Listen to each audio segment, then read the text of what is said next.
There's a moment right before you say something in a meeting where you can feel it building and then it doesn't come out. Or maybe it comes out smaller than it was in your head. If that's ever happened to you and you've wondered afterwards why you didn't just say the thing, this episode is about what's actually happening underneath that. It's not confidence. It's not the room.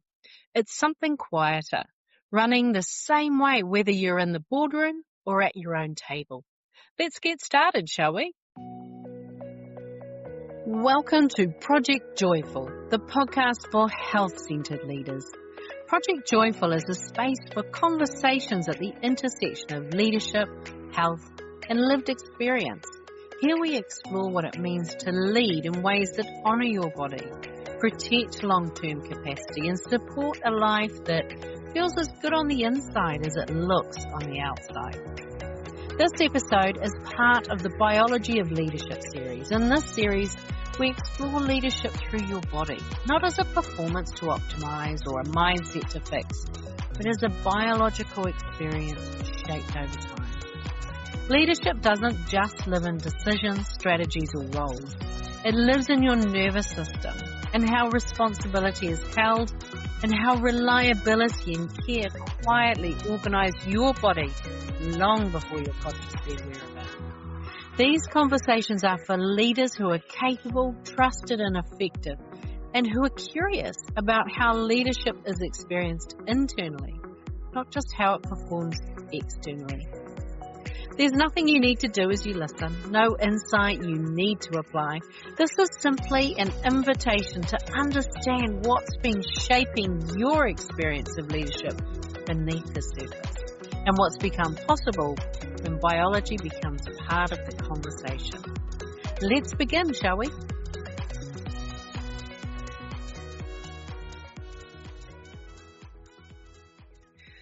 There's a moment right before you speak that's got nothing to do with what you're about to say. Now, for me, it feels like a forward momentum, something that's building inside of me. It's almost like there's an urgency there, almost a let's go underneath the moment. And that's before I've consciously decided anything. Now, you might feel it somewhere else, or maybe you don't feel it at all. Either way, something in you registers that there's something to say. And sometimes what happens next is a decision to speak. Sometimes it's overridden before you're even aware that there was a choice to make. So this episode explores that half second. What's happening in your body before the words arrive, and why the outcome isn't always the same. Because I don't think this is a confidence problem or a how to speak better in meetings problem. I think it's a sequencing problem. And here's where it tends to show up. Sometimes it's in the wiggle. You're in the meeting and something in the conversation catches. You know this part, you've read about it, you've worked on it, you've been in the room for something close to it before. And you have the thought, yeah, I've got something here, I could add to this. And then you notice it. Your finger is just slightly off the table, wiggling in the air. It's not a raised hand, not even close to it. It's just a small involuntary flicker. The first attempt at a gesture that never got approval to become anything more. You didn't decide to do that. You just catch yourself doing it. And somewhere between noticing it and deciding what to do next, it's already gone. Your hand's back on the table, maybe in your lap. The moment's already someone else's. Or for you, maybe it's not the wiggle. Maybe you're already forming that sentence, running it once in your head to make sure it's right before it's worth saying out loud, getting the wording clean. You've almost have it. And then someone else is already talking about something else now. And the sentence that you built so carefully doesn't have anywhere to go.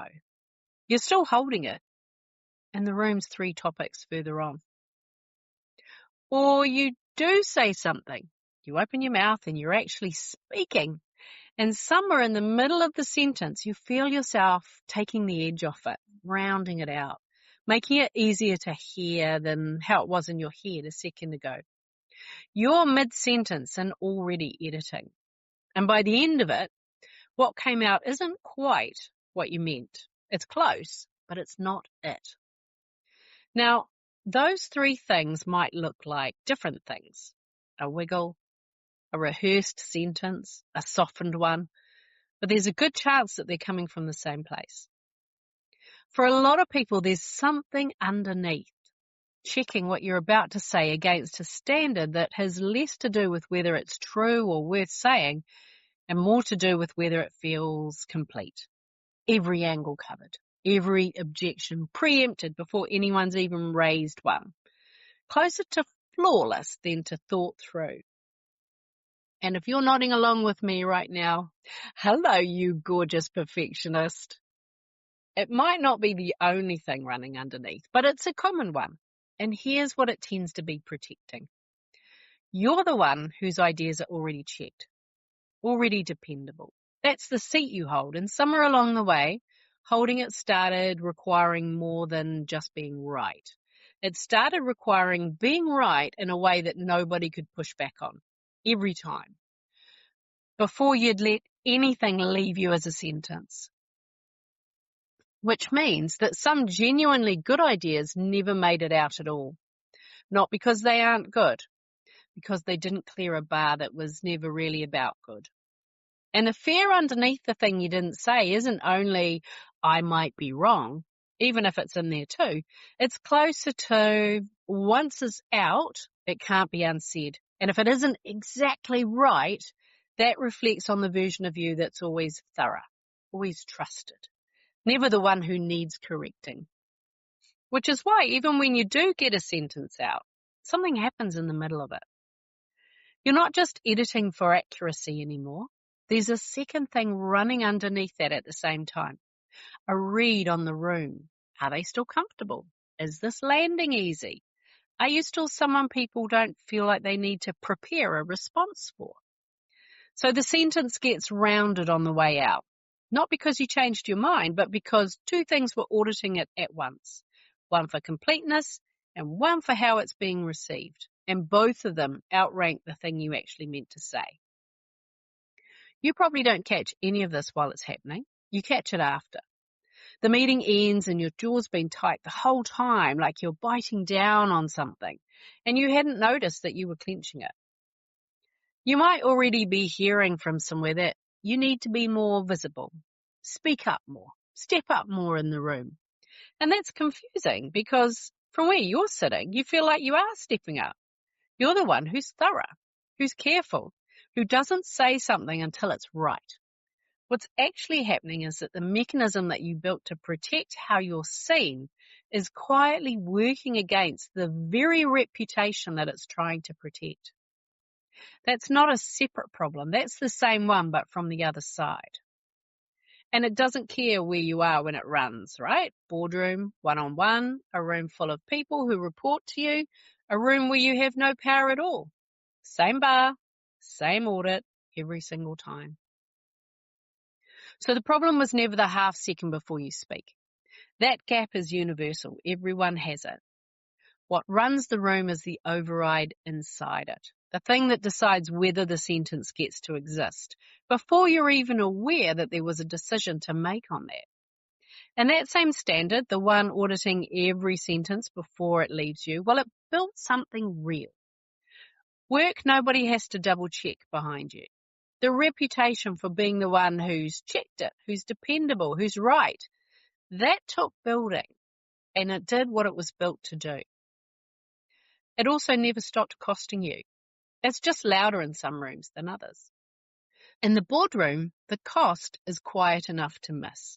It sounds like being told to speak up more, be more visible, when you already feel like you're doing exactly that. And there's a second cost sitting right next to it. The next level up doesn't run on being checked and dependable. It runs on something else. A leader who doesn't override the half second, who trusts what her voice, her ideas, her own read on a room are already telling her. So rather than sending everything through an audit first. That's what coherence looks like from the outside.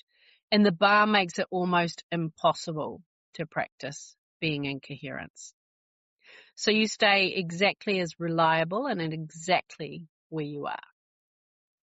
Now in another room, the cost could be higher.